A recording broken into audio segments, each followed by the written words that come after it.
And this is now becoming a real crisis. Harry was not in love with Meghan Markle. He was in love with somebody else who turned him down. When you look at the one who got away, and she's living the life that you hope to live one day, in Mystique no less, with a lovely man who treats her very well, of course that is going to hurt. I don't think that Harry would ever leave those children. And so he's stuck in California and he doesn't have any friends, really. You know, Nacho is there sometimes, but he also lives in Florida and he's constantly traveling. He hangs out with his security guards and Meghan and the kids. Harry has woken up and smelled the roses. And he's not happy because it's not roses he's smelling. He's smelling something bad. Poop. On March 30th, 2026, Chelsy Davy posted a photograph on Instagram. She was holding her third baby, a boy named Finn, wrapped in a white blanket, sunlight behind her, standing on a beach in Mauritius. No press release, no PR team, no Netflix crew hovering in the background, just a mother, her newborn, and an island she calls home. That same week, the exact same week, Prince Harry sat in a London courtroom, not on a beach, not holding a baby, in a witness box, fighting the Daily Mail over a decade-old grudge he can't let go of. And then a set of private messages appeared in evidence. Messages he swore didn't exist. Messages that used the word sugar. Messages that talked about movie snuggles. Prince Harry is heartbroken all over again. Now, of course, this is something that he is never going to admit publicly, especially as his marriage to Meghan Markle crumbles. Two people who shared 7 years of their lives.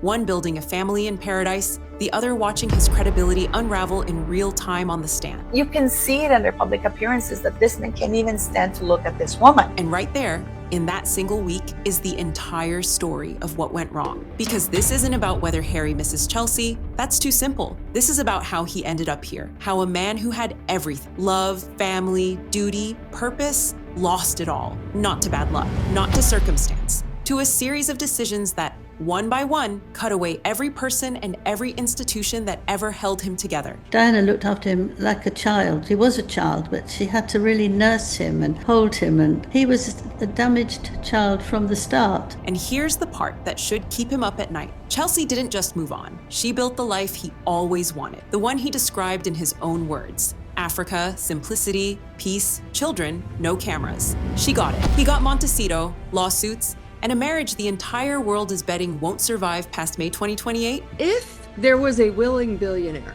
she would only leave for a step up. Hold that date, May 2028. It's going to matter a lot before this is over.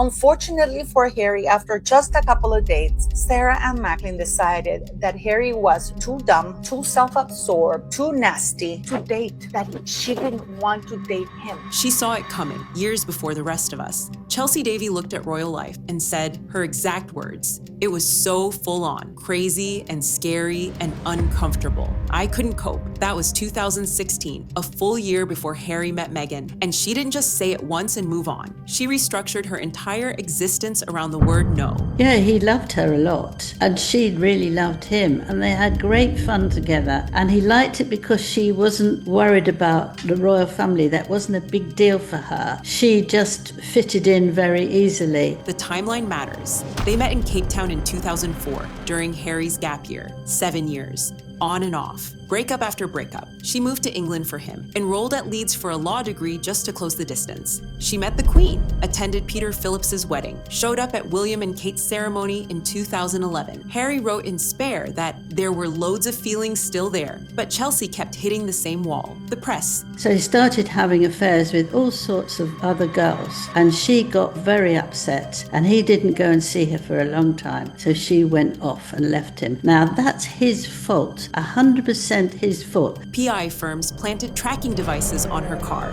A man named Mike Baer was hired to conduct 24-hour surveillance on her. Her flight details, her seat numbers, leaked to Daily Mail's royal editor with the suggestion to plant someone next to her. Harry described this himself, under oath. And this is where the irony becomes unbearable. Harry's entire legal crusade, every lawsuit, every courtroom appearance, every tearful testimony is built on the claim that the press destroyed his relationships. He says the tabloids killed what he had with Chelsy. He told the court, "I always felt as if the tabloids wanted me to be single." But here's the thing, Chelsy didn't leave because of the tabloids. She left because she didn't want the life. Totally miserable, totally allowing his negative past to take over him, all of these court battles, and just a great sense of sadness, actually, and anger connected to him. The press made it worse, absolutely. But Chelsy's own words make it plain. She rejected the system itself. The scrutiny, the protocol, the performative public existence. She didn't need a villain, she just needed an exit. And then she disappeared. Qualified as a solicitor at Allen & Overy, one of the most elite law firms on earth, left law, studied gemology, built AYA jewelry from scratch, ethical African gemstones, 18-karat gold,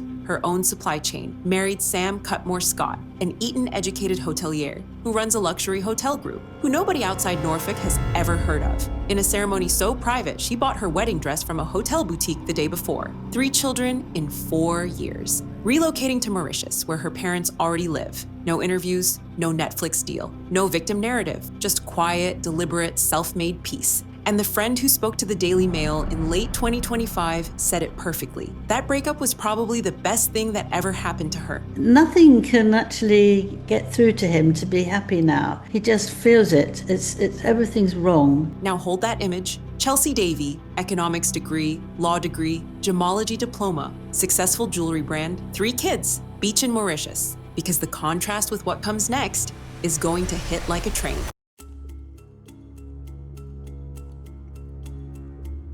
We all know that that's how Meghan is. We've seen it from the very beginning. So to even say that you don't do that when we clearly can see that you have done it, you continue to do it, it just makes you out to be a liar. Here's the playbook, and I say playbook because the pattern is too consistent to be accidental. First, the friends. Tom Inskip. Skippy, Harry's closest friend from Eton. He advised Harry the relationship with Meghan was moving too fast. His reward? Excluded from the exclusive evening reception at the wedding. Tatler reported it bluntly. Skippy advised Harry not to marry Meghan and has paid the price. Banishment, not a falling out. Banishment. She was love-bombing him, completely love-bombing him, playing along with all their plans at the time. Then the other friends. One by one, Katie Nicholl, Vanity Fair's royal correspondent, described a code of silence. If you talk to the press, you're out. Not challenged, not questioned, out. Then the family. Harry admitted in the Netflix documentary, on camera, his own words, that he lost a few friends in the process.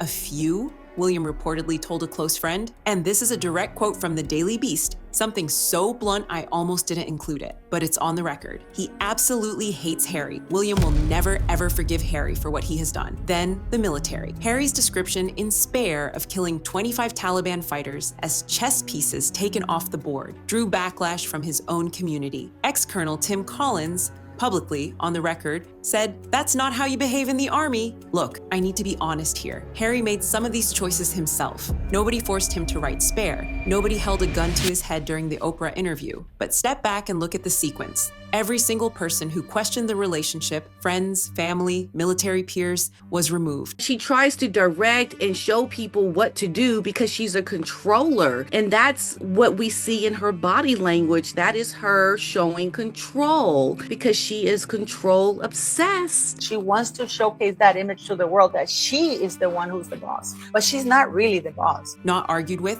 removed. The people who loved him longest were replaced by the people who served her strategy. And now, he told the BBC himself, his own father won't take his calls. We always talk about how Meghan's like, they took my voice. Well, she's taking Harry's. She's taking his voice. She's taking, his freedoms away from him to do what he wants to do. Direct quote from Harry, "He won't speak to me because of this security stuff." That's not gossip. That's his own mouth on the BBC. Actually had no intention of moving to South Africa with him and escaping the press and living a private life. What she always intended to do was go to California. Chelsy saw this machine coming in 2010 and ran. 16 years later, the machine is still running, and Harry is the only one left inside it.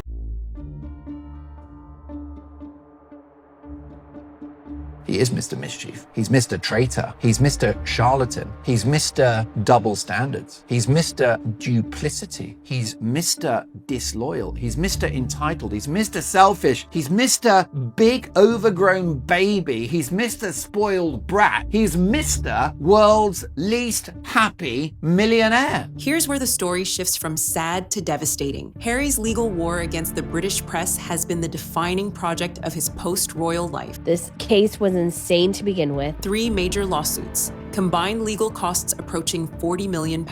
His argument, the central load-bearing pillar of every single case, is simple. The press could only have obtained his private information through illegal methods. Phone hacking, surveillance, blagging, that's the claim. He won against Mirror Group, £140,600 in damages. He settled with Rupert Murdoch's news group for a reported £10 million, 8 figures, with a full written apology. Those were real wins. Then came Associated Newspapers, the Daily Mail, the big one. The trial started January 2026 and ran through March, and Harry's team was confident. They had testimony, they had evidence. They had Harry himself on the stand, emotional, tearful, especially about Chelsy. But here's the part they didn't plan for. Charlotte Griffiths, editor-at-large of the Mail, on Sunday. During Harry's cross-examination back in January, he was asked about her. Under oath, he said, "I met her once at a weekend." He told Nicklin that he cut off all contact with Charlotte Griffiths the day after he found out that she was a journalist. The next day after I left, I found out who she was. I had words with my friend, and that was that. He said he had no idea if he'd communicated with her on Facebook. He said, and this matters, I am not friends with any of these journalists. And then, on March 31st, the final day of closing submissions, the defense dropped the messages. A set of highly inappropriate, very flirtatious text messages sent by the Duke of Sussex to a leading British journalist, which imply not just friendship, but potentially something of a far more intimate nature. The Daily Mail left a nuclear bomb to go off at the end because Harry has said and kind of maintained that no, he has no personal relationships with the press. Facebook messages. Harry initiated the conversation. December 4th, 2011. It's H. In case you were confused by name and picture. He gave her his private phone number. Over the following weeks, not one day, they exchanged messages spanning at least 4 separate dates across 7 weeks. He called her Sugar. She called him Mr. Mischief and H-bomb. These are creepy, very sexualized messages towards a young woman in journalism. And Harry claims, I found out she's a journo, I pulled the plug, but yet the evidence seems to contradict that. He wrote, and this is word for word from court evidence, "Miss our movie Snuggles." This is a man who claims he disowned Charlotte Griffiths when he found out she's a journalist, and he's messaging her about movie Snuggles. I'm off comms all week in case you think I'm being rude. He signed off with moi and multiple kisses. He wrote, I've been seriously busy since I last saw her, but plan on getting back in the mix for Feb. At best be around. Phone records also showed a call at 2:50 in the morning and 3 text exchanges on June 9th, 2012. And this is the part that should bother you most. Not the flirting. He was single. It's his business. What should bother you is the sworn testimony. Met once. No idea about Facebook messages. Not friends with journalists. Every one of those statements, delivered under oath, is now contradicted by documented evidence submitted to the same court. The Spectator's Alexander Larman put it this way. The messages belly Harry's statement in the witness box. Tom Sykes at the Daily Beast went further. The texts make Griffiths the most credible royal reporter in the case, because her defense that she got information through legitimate social access. Not hacking, just got a mountain of proof dumped on top of it. And remember, in the MGN case, Harry mentioned Chelsy 118 times. Meghan, 5, 118 versus 5 in a courtroom under oath, while Meghan sat in Montecito, while Chelsy sat with her newborn in Mauritius. The court transcript doesn't lie, and it paints a picture of a man still haunted by the woman he lost, fighting a war he started, with a credibility wound he may have just inflicted on himself. The ruling could take months, but the damage, that landed on March 31st.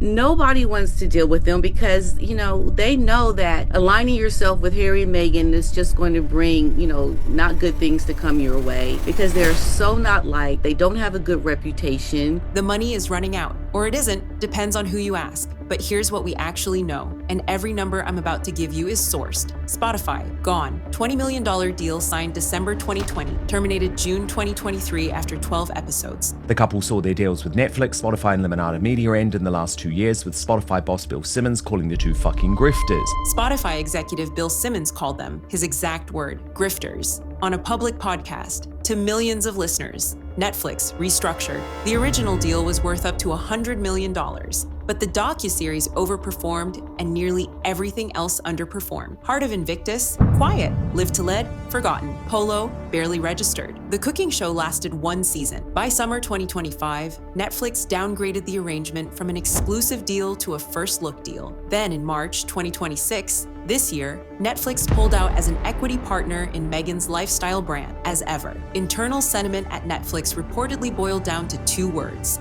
we're done. And Penguin Random House reportedly finished. Penguin Random House is done with the Sussexes. It will never publish another book by them. They were financially burned. And I think Penguin is just so financially burned, they can't imagine doing anything with them again. Paula Froelich, News Nation's entertainment correspondent, reported in March 2026 that PRH received at least 2 book proposals from Meghan, one on leadership, one that insiders described as a divorce book. Her publishing source said, and this is a direct quote, Penguin Random House is done with them. They were burned. Now, let's count what's left. And their only deal technically left standing is with publisher Penguin Random House. But I hear that too is over, if only because the two are annoying and can't come up with any good ideas for more books. Spare earned a $20 million advance and sold over 6 million copies. That's real money. The Murdoch settlement brought in roughly £10 million.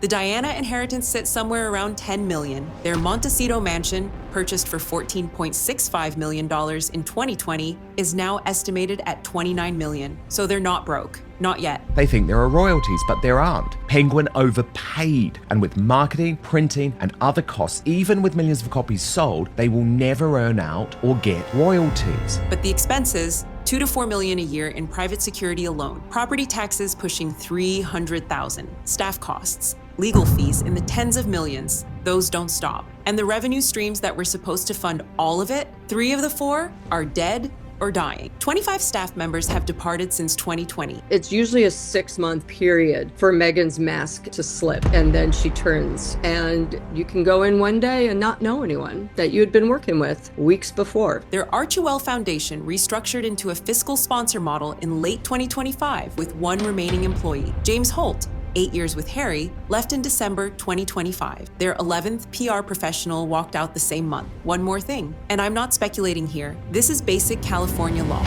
A marriage of 10 years or longer gets classified as long-term under Family Code Section 4336. That classification gives the court indefinite jurisdiction over spousal support, meaning no automatic cutoff date, ever. Harry and Meghan married May 19th, 2018. The 10-year mark, May 19th, 2028. 25 months from right now.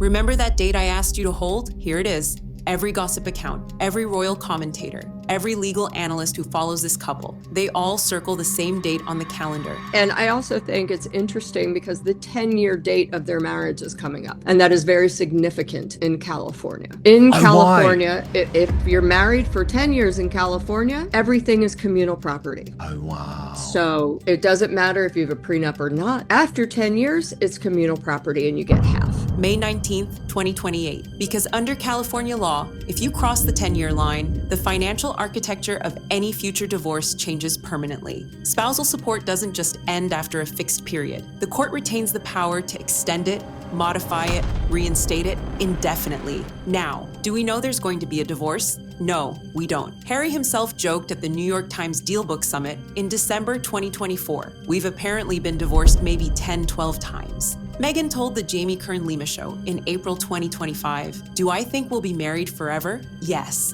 She called Harry a fox. She described their current phase as more of a honeymoon period. And before anyone says I'm building a narrative, everything I've stated in this video is documented. Court records, financial filings, direct quotes, named sources. The facts are everyone's. The analysis? That's mine. And the analysis is this. Every single one of the couple's major professional relationships has ended. They feel a little bit used. They're using Montecito as a community for their brand, but they're not really involved in the community. Spotify, gone. Netflix, gutted. Their publisher, reportedly done. Their foundation, restructured to 1 employee. Their staff, 25 departures and counting. Harry's family, estranged. His oldest friends, banished. The memoir rumors are unverified. The body language analysis is pseudoscience, and I say that directly. Judy James isn't a psychologist. She's entertainment commentary dressed up as expertise. But the financial trajectory, the legal costs, the court credibility crisis, the isolation pattern Harry himself admits to, those aren't rumors. Those are receipts. Paula Froelich reported that Meghan's camp floated the idea of a memoir to publishers. And the predicament that she's in, Paula, is that Meghan might need to go with this book earlier than planned. But if she does that because she needs the money and she's still with Harry, she is going to have to lie. Page 6 reported, separately, different outlet, that someone connected to Meghan pitched the concept of a book written by a divorced Duchess of Sussex. Meghan's team denied both reports. Make of that what you will, but the clock is running, May 19th, 2028, and every month between now and then, the stakes get higher.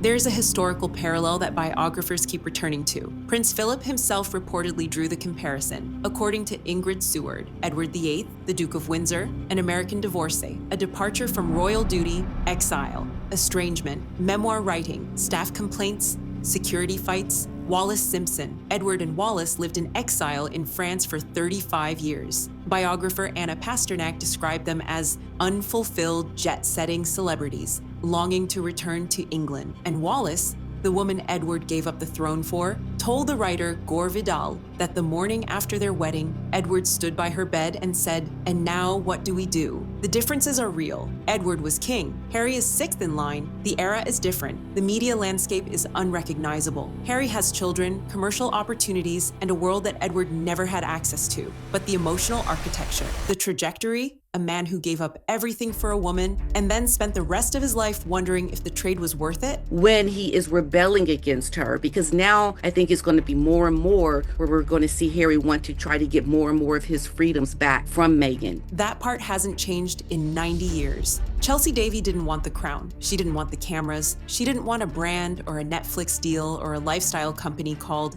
As Ever. She wanted Africa and privacy and a life measured in sunlight and babies, not in press hits and impressions. And she built it, every piece of it, with her own hands. Harry wanted that life too. He said so. In Spare, in interviews, in courtrooms, Africa, simplicity, peace. He said it 118 times in one witness statement alone. The court transcript is the most honest Harry has been in years. And it doesn't mention Meghan. YouGov's latest polling shows Harry at 31% positive, 60% negative in Britain. Meghan sits lower, 21% positive, 67% negative. For comparison, William polls at 74% positive, Catherine at 71%. The public has made its judgment. The question is whether Harry ever will. He's spent 6 years fighting courtroom battles, signing deals that collapsed, publishing a memoir that burned every bridge left standing, and defending a marriage the world stopped believing in 2 years ago. And somewhere in Mauritius, a woman he once loved is holding a baby named Finn on a beach, having built the exact life he told the world he wanted. She got away, he didn't. This is Star Spotlight,